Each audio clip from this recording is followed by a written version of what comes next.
Olá, sejam todos muito bem-vindos ao meu canal. Para quem não me conhece, eu sou a Emanuele e esse é o canal 3 da Madrugada. Nesse canal eu falo de crimes, serial killers, crimes que não foram solucionados. Então, se você se interessa por esse tipo de assunto, eu te convido a se inscrever no meu canal e também deixa o seu like no começo desse vídeo. O vídeo de hoje é um assunto bem delicado, pois se trata de sequestro de duas crianças, uma de apenas 8 anos e seu irmão de apenas 9 anos de idade, e também eles tiveram seus pais mortos na frente dos dois. Então, bora começar esse vídeo, porque ainda é cedo, ainda são 3 da madrugada.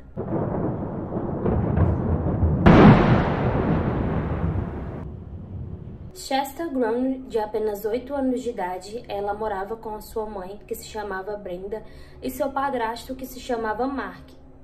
Junto com a sua mãe e seu padrasto, ela também tinha 2 irmãos, um que se chamava Slade, que tinha apenas 13 anos de idade, e o outro que se chamava Dylan, que tinha apenas 9 anos. Não se tinha muitas informações sobre a rotina da família, mas pelo que se sabe, a rotina deles era de uma família comum, como qualquer família americana. Não tinha nada assim de especial, extraordinário. Era uma rotina comum. Tudo começou a mudar quando um predador sexual começou a observar a rotina da família. Joseph Edward Duncan III, ele desde os 15 anos de idade, ele já tinha um histórico criminal. Em 1980, ele foi condenado a 20 anos de prisão por ter agredido sexualmente um menino em Tacoma. Ele passou 8 anos de sua vida adulto preso, só que em 1994 ele ganhou a liberdade condicional, só que em 1997 ele foi preso novamente por ter violado essa liberdade condicional. Tendo esse histórico de violência sexual, no dia 16 de maio de 2005, o Joseph, com 42 anos de idade, ele invadiu a casa dos Groene. Ele estava munido de arma e um martelo, e ele ordenou que os 2 adultos, que era a Brenda e o Mark, trouxesse as crianças para a sala. Então a Chesta e seus 2 irmãos foram acordados às pressas na madrugada e foram levados até a sala.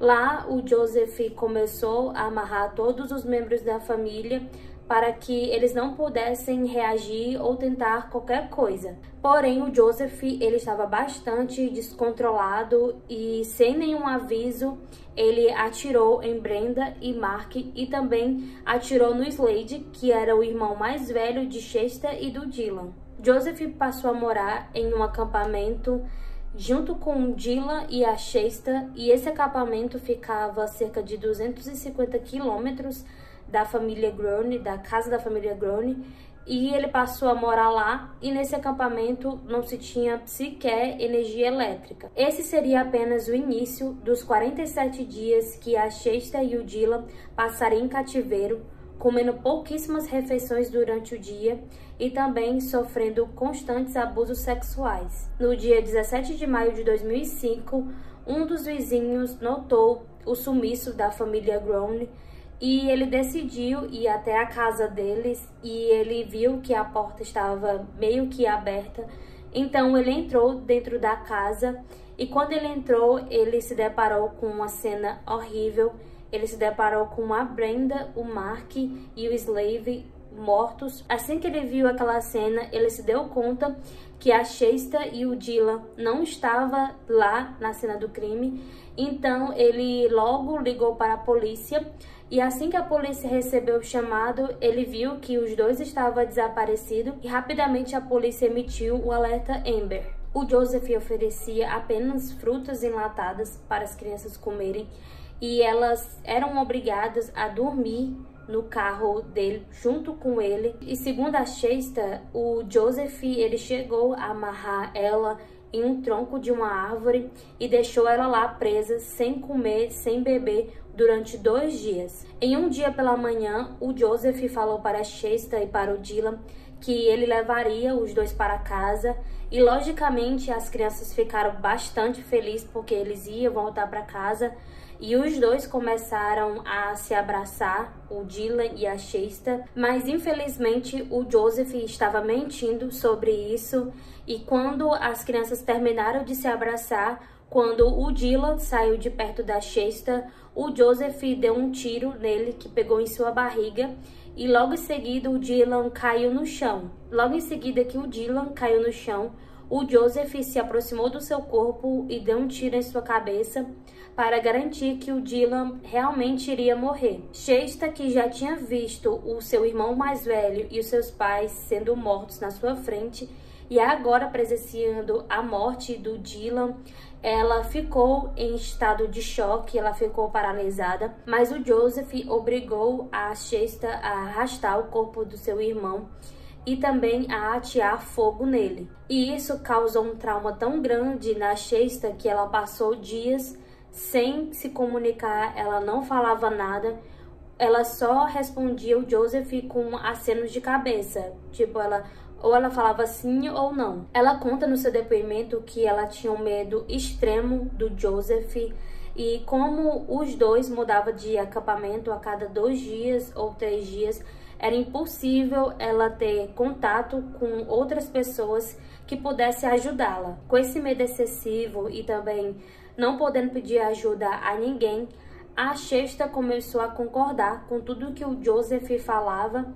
Inclusive, ela concordou quando o Joseph disse que matou o Dylan acidentalmente. Então, por medo, ela acabou concordando com tudo que ele falava, com tudo que ele fazia. Certo dia, Joseph disse para Chester que ela deveria escolher como ela iria morrer. E ela só tinha apenas 2 opções, ou por asfixia ou por um tiro na cabeça. E como ela já estava traumatizada com a morte do Dylan, ela disse que escolheria morrer por asfixia. Nesse momento, Joseph ele saiu do local e foi procurar uma corda. E quando ele voltou, ele subiu em cima da Chester e logo ele começou a enforcá-la até que a Chester desmaiou. Ela disse que quando ela desmaiou, ela viu a sua mãe lá do seu corpo e a sua mãe tinha dito para ela que aquela não era a hora dela. Então, depois de ter desmaiado, ela retornou. E quando ela retornou, ela viu o Joseph do lado do seu corpo chorando.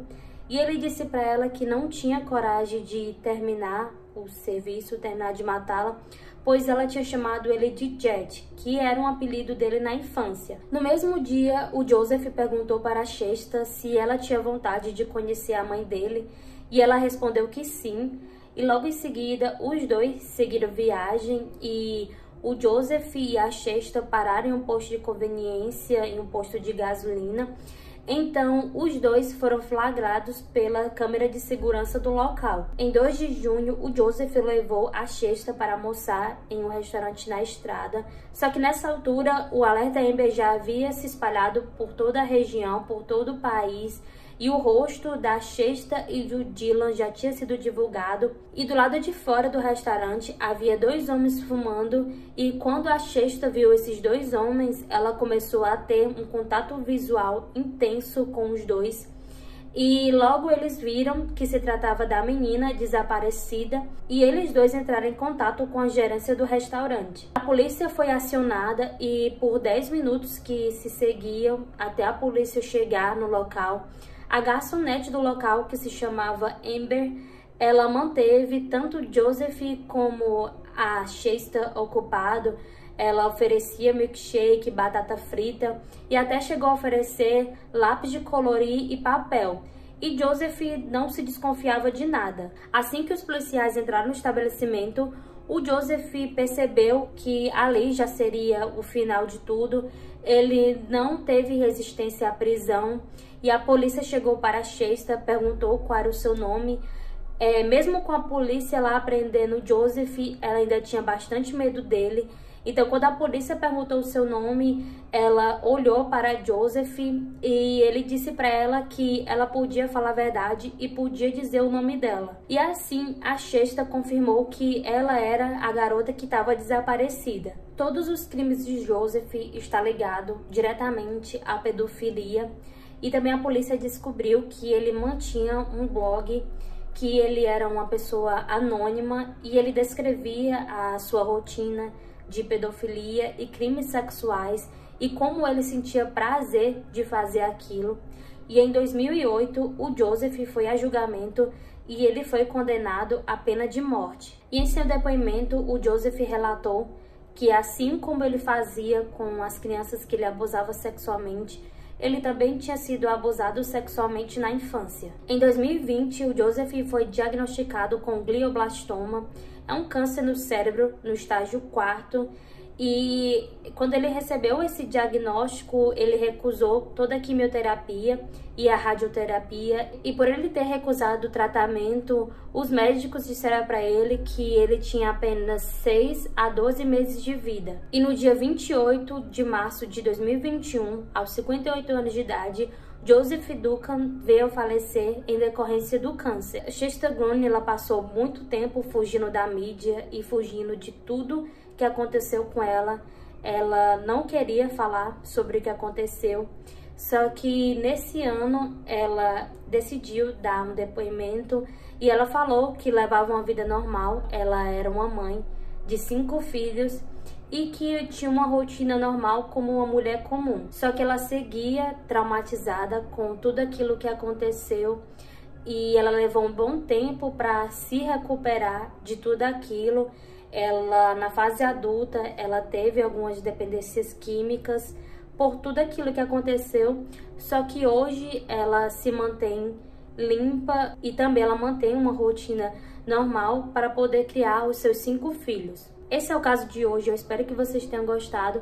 Se não tivesse se inscrito nem dado like no começo do vídeo, eu te peço que faça isso agora.